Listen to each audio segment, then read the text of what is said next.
the other way to what Andy Preston was saying, doesn't it? If anything, you get less advantage if you can't even have a quick tap. Yes, Although because I you've got agree, it shouldn't be replaced. I just sort of replace it with a handover. I think is what they would come to the conclusion of doing it with. Right, I think I've gone out of order with these, so I'm not really sure how this has worked. Because Chris Marsden's doesn't make sense where it is. He must have been replying to someone, because Chris Marsden at Chris Marsden 7 said, hadn't thought about this, but it does make sense. I think he was replying to Dave Murphy at DLM_Viking, who said, scrums are pointless now in Rugby League, but taking them away for health reasons when you are pretty certain to have contact with most people on the pitch throughout the game seems stupid.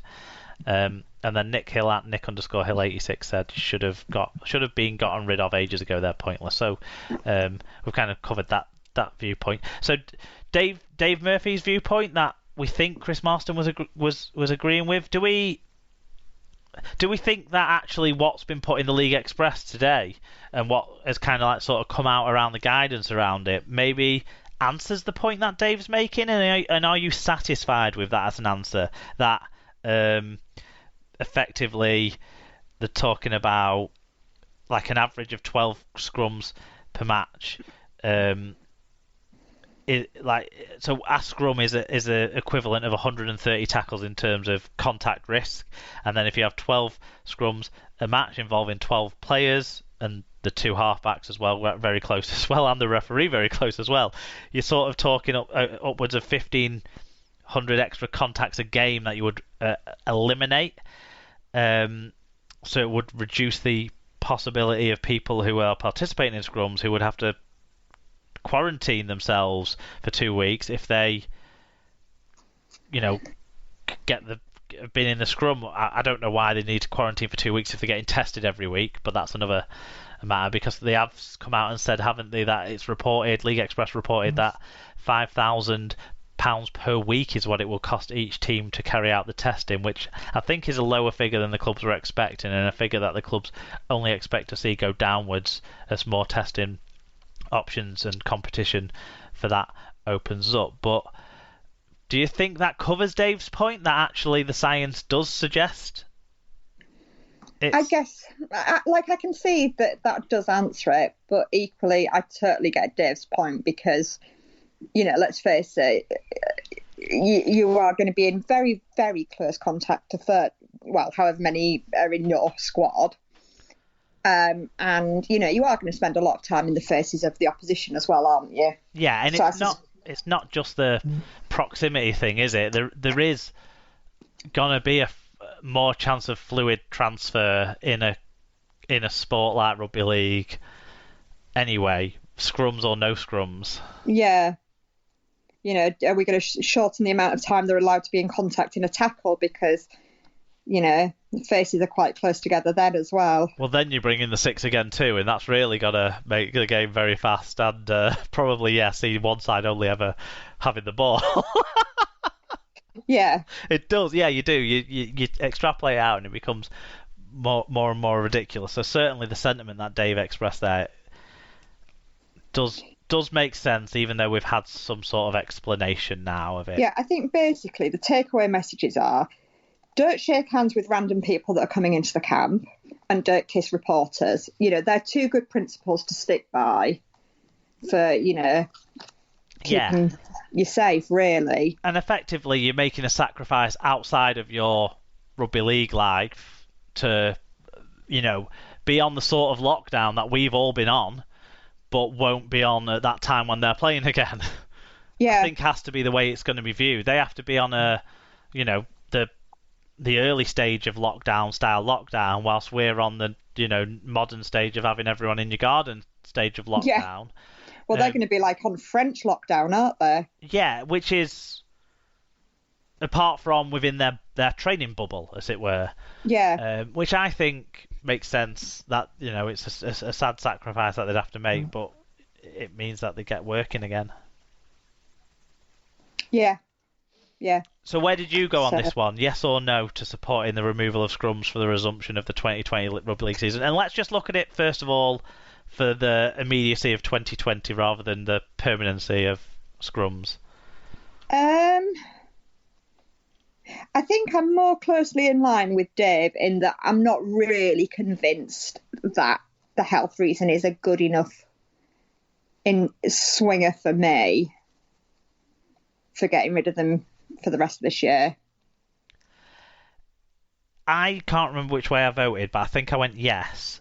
And I went yes on the premise that there is a justification of whether how strong or not otherwise, like you say, that justification is. There is an argument that you can use, but if you can use that argument now, we can see how it goes. Yeah. So then we can think about it more long term, one way or another.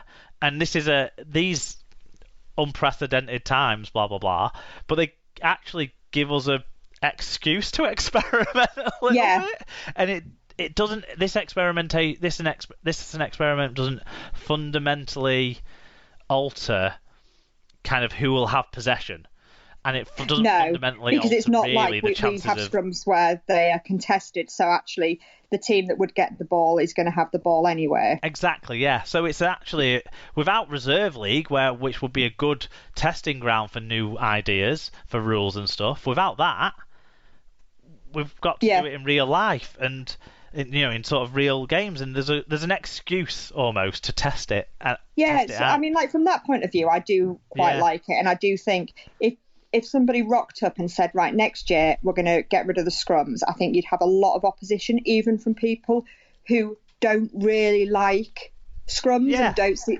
because it's another thing of you're changing my sport and I don't like it.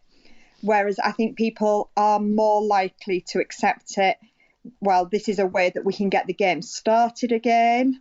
And then once we've seen it happen, we can make more of an educated decision one way or the other, because I'm not settled on which way I would want it to go. Well, this is it. You just said you can't remember which way you vote, so you clearly don't really have any strong opinions about it. I don't have any strong opinions about removing scrums in perpetuity. Is that the right phrase? I've got no idea. Forever, but I like the idea that there's an excuse to test it. We can try it out. Just like we've had an opportunity to see how 6 again works, and we've got another week or two before we make a decision on that. So we've got another week or two of watching games and seeing how it works. We can make an educated view on that. This gives us an opportunity to do the same sort of thing with scrums, and gives the whole of Rugby League the opportunity to do the same sort of thing with scrums. Yeah, do you think the NRL said, right, I'll tell you what, we'll go with the 6 again, you go with the getting rid of scrums, and we'll see what happens? I think the NRL went, what, there's still a competition in England? Is it, what, it's professional? Moving on to the 12th. I thought it was just an old people's home where we sent our doddery players. I thought like players just came out of retirement to play amateur up there. Moving on to the 12th of June, which was, of course, my wife's birthday. She had a nice birthday. I'm pleased about that. This year, not quite the birthday she had planned, or I had planned for her, but we still enjoyed it, and she had a nice day. But also, on that day, the RLEF, the Rugby League European Federation, is that one? Board announced the postponement of the 2020 Americas Championship that was due to be played in November in Kingston, Jamaica for the first time, also featuring USA, Canada and Chile. The principal reason behind the decision is that the South American country, Chile, has not yet reached its COVID-19 infection peak, and rates are still high in the USA and Canada, potentially putting players and staff at risk. In addition, there's now insufficient time to prepare the nations properly, with the domestic competitions having been suspended because of the coronavirus, and there has been a consequent impact on the potential funding and sponsorship too for the tournament. So the tournament now looks set to take place in May 2021 alongside the Americas Nines, which I think is played in America, and Jamaica then are going to get the option instead to host the 2022 tournament. So sad that it's been postponed, or kind of cancelled in a way, but it's postponed, but at least they've come out with a strategy for how they'll get it working through 2021 and 2022 as well, to try and kind of keep it on an even keel and have everyone knowing where they're at in this. And, much better to make the calls now and people have a plan in place for next year rather than, this constant we'll make a decision eventually sort of thing. Yeah, because when we're talking about these countries, we're not talking about countries that have a professional rugby league structure. We're talking about sides that are going to be mostly amateur players with some semi-professional and the odd professional player playing in them, other than Jamaica, obviously, which would have mostly people coming over from our leagues and playing in that side. So we're not talking about the same sort of thing, are we, as when we're talking about Super League, where we can kind of work towards a resumption. They have to make a decision on this sort of thing because they can't have uncertainty for these people because everything else in their life is so uncertain. They have jobs and lives and stuff outside of Rugby League, basically. Yeah, definitely. And, they're going to have to negotiate time off and blah, blah, blah. Yeah. And, I think, next year's got the potential to be a really exciting year for rugby. Yeah, and if anything, it kind of gives Jamaica an opportunity to get some sort of preparation in still.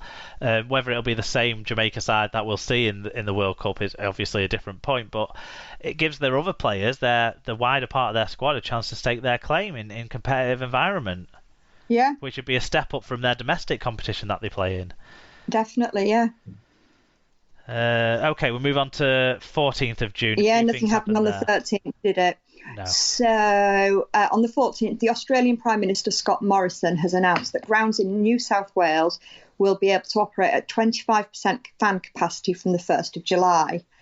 This news is another step forward following a smaller number of fans being allowed into the stadium for NRL matches earlier this month. So, yeah, again, another great step forward, isn't it? Really exciting. We're moving from, 500-ish fans at games to potentially 10,000 fans at games, which, to be honest, some clubs only just about get anyway. Yeah, I mean, 25% is massive, isn't it, really? And if they can move into some of the bigger stadiums as well, if they can play these at, Stadium Australia rather than Central Coast, for example, 25% of that stadium is a massive amount of people. Yeah. More than it goes to most games at that stadium, I would argue. Yeah, so, and it's just, I don't know, it's exciting to think that there might be a way for us one day to be able to watch Rugby League live again and in person. We get to see a country that didn't get affected the same way for various different reasons, not just that it was handled better, but various different reasons. We get to see how they're doing it, and it gives us an idea, doesn't it, then, for ourselves about our route back as well to me and you being at the grounds again. I know. I was watching a couple of the games at the weekend where you had sort of like. Well, there was one shot where it was, one bloke and then 4 seats along, there was another bloke, and sort of in the middle, but 3 rows down, there was another bloke, which made me smile. But then you could see that, I think it was at the Parramatta game, there was like 3 people sitting next to each other. So I was thinking, well, I guess, whether it's a case that they're from the same household, or I'm not quite sure exactly how Australia's done everything, but, they're obviously like together. Yeah. And then 4 seats along, there was another couple of people. I just thought, actually, when we go back, where will we be able to sit? Because at the moment, Joshua and I could sit together, but obviously we couldn't sit directly next to my dad. And then Mike and Dave and the people that sit on the row in front of us, it's just one of those things that you start thinking about, isn't it? Yeah, well, would me and Liam have to go in separate cars? Well, me, Liam and Kelsey would all have to go in separate cars. Cass and his son would be, this is the group that normally 5 of us, Cass and his son will be able to go together because they're from the same house. Or then could you sort of, would by that stage would be allowed? Obviously, by that stage it'll all be different to what it is now. But yeah, it's like you say, it's something you can see that gives you an idea of what it might be like at first, what it might be like as it moved along, and optimism that it will get back to us being in the stadium. Yeah. And, actually being able to see each other and things like that. Yeah, you're totally right, yeah. So, no pecks on the cheek with any of the players, though, after the game, Sarah.